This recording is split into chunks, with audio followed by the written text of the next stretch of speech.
Assalamualaikum warahmatullahi wabarakatuh. Perkenalkan, nama saya Foni Rotua Putri Tora, mahasiswi Akademi Keperawatan Husada Karejaya, dengan NIM 02026028. Pada kesempatan kali ini, saya akan mempresentasikan tentang vaksinisasi dan imunisasi sebagai bentuk pemenuhan nilai mata kuliah farmakologi. Pertama-tama dan yang paling utama, marilah kita panjatkan puja serta syukur kita atas kehadirat Allah Subhanahu wa Ta'ala yang mana telah memberikan kita nikmat sehat walafiat hingga saat ini. Dan tak lupa pula kita junjungan dan kita curahkan salawat serta salam kepada baginda kita Nabi Muhammad SAW yang mana telah membawa kita dari zaman kegelapan hingga zaman terang menerang seperti saat ini.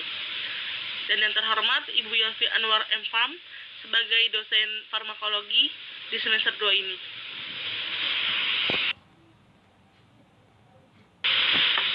Pertama-tama, saya akan menjelaskan tentang definisi vaksinisasi. Vaksin merupakan zat atau substansi yang berfungsi membantu tubuh melawan suatu penyakit. Tubuh yang sudah divaksin akan membentuk antibodi terhadap virus. Oleh karena itu, vaksinisasi sangat penting agar tubuh bisa melawan penyakit.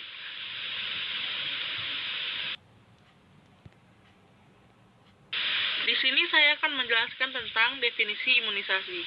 Imunisasi adalah suatu proses untuk membuat suatu sistem pertahanan tubuh kebal terhadap invasi mikroorganisme atau dengan nama lain bakteri atau yang biasa kita sebut dengan virus yang dapat menyebabkan infeksi sebelum mikroorganisme tersebut memiliki kesempatan untuk menyerang tubuh kita.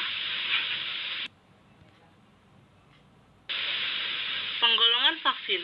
Penggolongan vaksin dibedakan berdasarkan asal antigen dan berdasarkan sensitivitas terhadap suhu.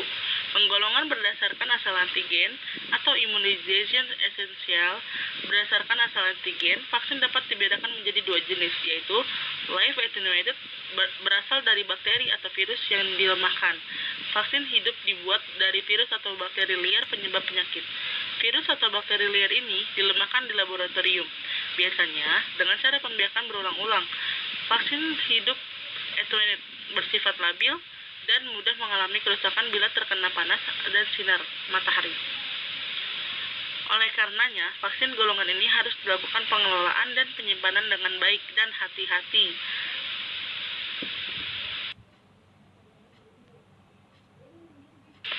Yang kedua adalah inactivated, berasal dari bakteri, virus, ataupun komponennya yang dibuat tidak aktif lagi. Vaksin inactivated dihasilkan dengan cara membiarkan bakteri atau virus dalam media pembiakan. Kemudian, dibuat tidak aktif dengan penambahan bahan kimia atau biasanya bersifat formalin. Vaksin inactivated yang tersedia saat ini berasal dari seluruh sel virus yang inactivated. Contohnya adalah influenza, polio, rabies, dan hepatitis A. Juga dari seluruh bakteri yang inactivated. Contohnya adalah pertusis, tifoid, kolera, toksoid, seperti difteria ataupun tetanus.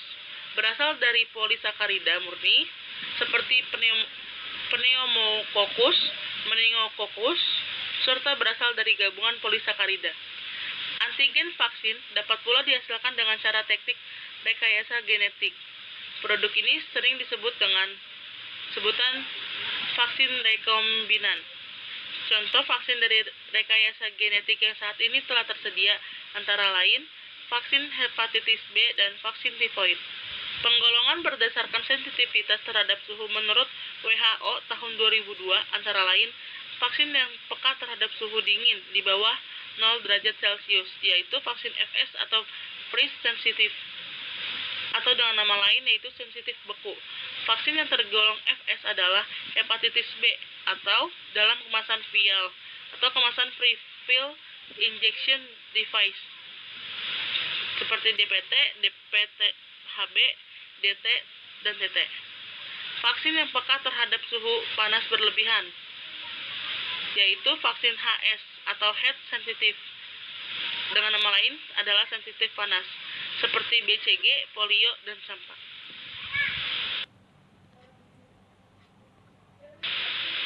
Mekanisme kerja vaksin di dalam tubuh. Vaksin bekerja dengan melatih sistem kekebalan tubuh untuk mengenali dan memerangi patogen, baik virus maupun bakteri. Untuk melakukannya, molekul tertentu dari patogen harus dimasukkan ke dalam tubuh guna memicu respon imun. Molekul tersebut disebut dengan antigen yang ada di semua virus dan bakteri. Dengan menyuntikkan antigen ke dalam tubuh, sistem kekebalan akan belajar mengenalinya. Sebagai pelindung tubuh, sistem kekebalan akan menyerang memproduksi antibodi, serta mengingatnya jika suatu saat bakteri atau virus tersebut muncul kembali. Jika di kemudian hari muncul sistem kekebalan otomatis, akan mengenali antigen dan menyerang secara agresif sebelum patogen menyebar yang menyebabkan penyakit. Vaksinisasi tidak hanya bekerja pada masing-masing tubuh seseorang saja, tetapi juga mampu untuk seluruh populasi manusia.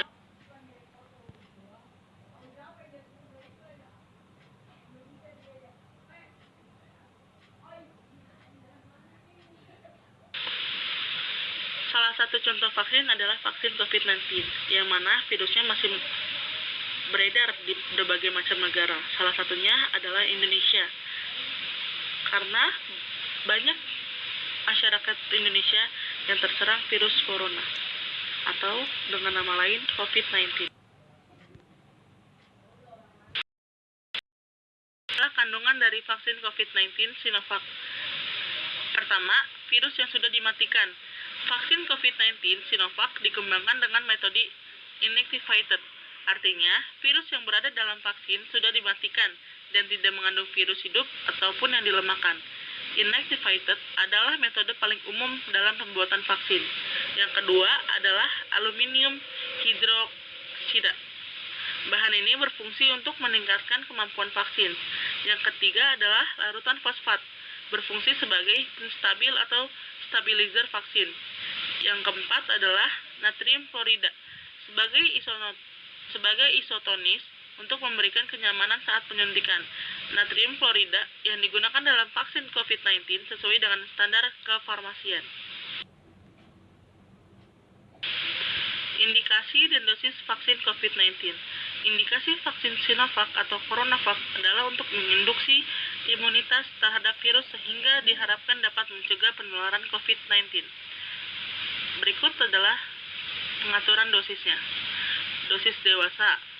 Vaksin CoronaVac diberikan sebagai upaya pencegahan penularan virus COVID-19.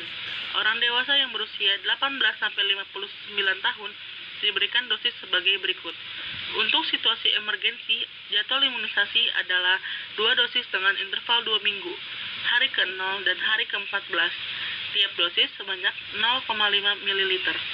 Untuk situasi rutin, jadwal imunisasi adalah 2 dosis dengan interval 4 minggu, hari ke-0 dan hari ke-28. Tiap dosisnya sebanyak 0,5 ml. Dosis lansia. Untuk orang berusia 60 tahun ke atas, dosis vaksin CoronaVac adalah diberikan 2 dosis dengan interval 4 minggu, yaitu hari ke-0 dan hari ke-28. Tiap dosisnya adalah 0,5 ml.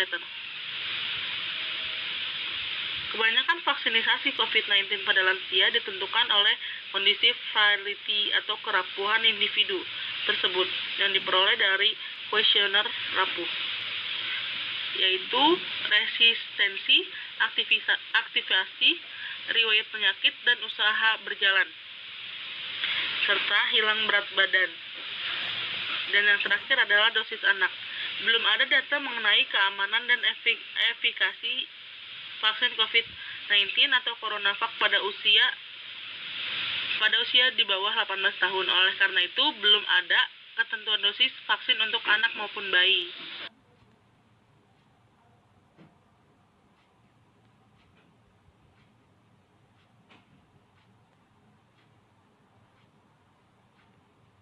Berikut adalah jenis-jenis vaksin yang sudah digunakan di Indonesia. Indonesia sudah menjalankan program vaksinasi COVID-19 sejak 13 Januari 2021 lalu. Presiden kita, Joko Widodo, adalah yang pertama menerima suntikan yang dikembangkan oleh Sinovac.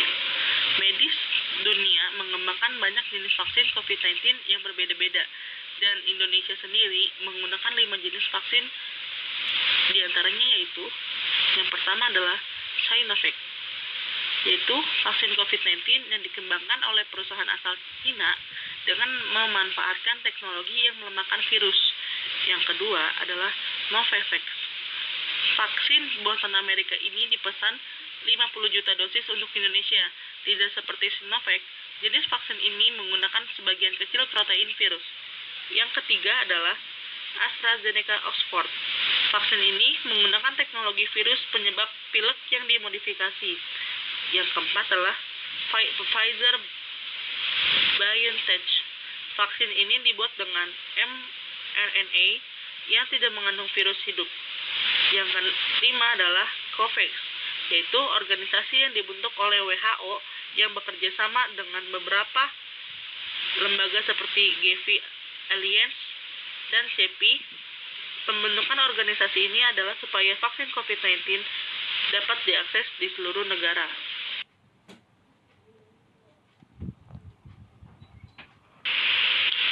Efek samping dari vaksin COVID-19 adalah diantaranya yaitu pertama adalah demam dan sakit kepala. Jika Anda mengalami demam setelah vaksin COVID-19, Pusat Pengendalian dan Pencegahan Penyakit AS atau CDC merekomendasikan Anda untuk minum air yang banyak dan berpakaian yang longgar. Jika Anda kelelahan parah, istirahatlah dan relaksasi adalah solusi terbaik jika Anda mengalami kelelahan setelah vaksin.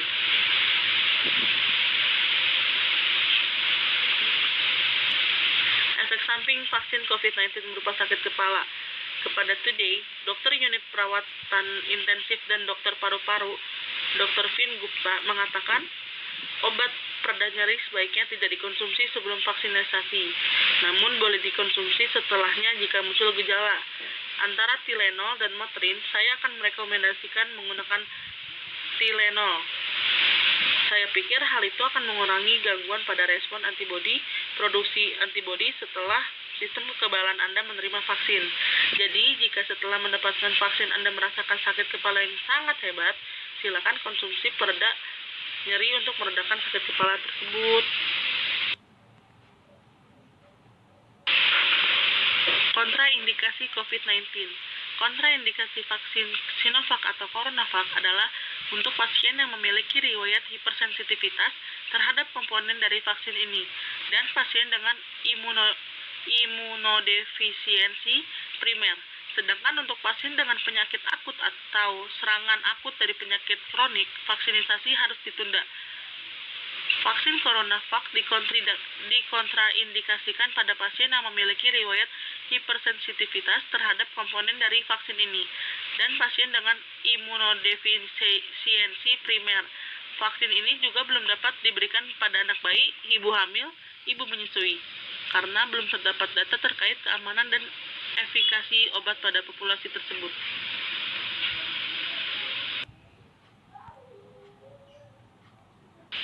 Peringatan WHO untuk orang yang telah terima vaksin corona.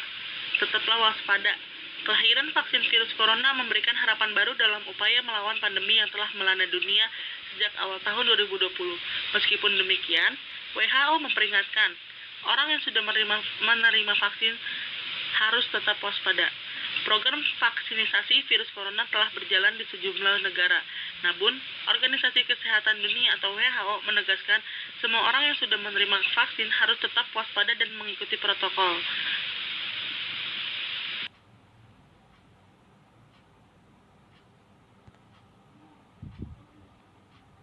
Mungkin cukup sekian presentasi yang bisa saya sampaikan.